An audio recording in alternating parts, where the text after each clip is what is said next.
С сегодняшнего числа, то есть 29 октября этого года, рейдовые мероприятия по соблюдению мер безопасности, установленные указом главы Республики Саха-Якутия, усиливаются.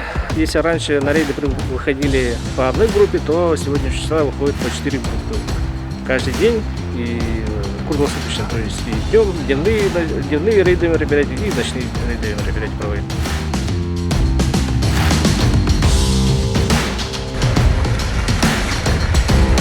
Что еще сумки? Разрешенные есть? Нет.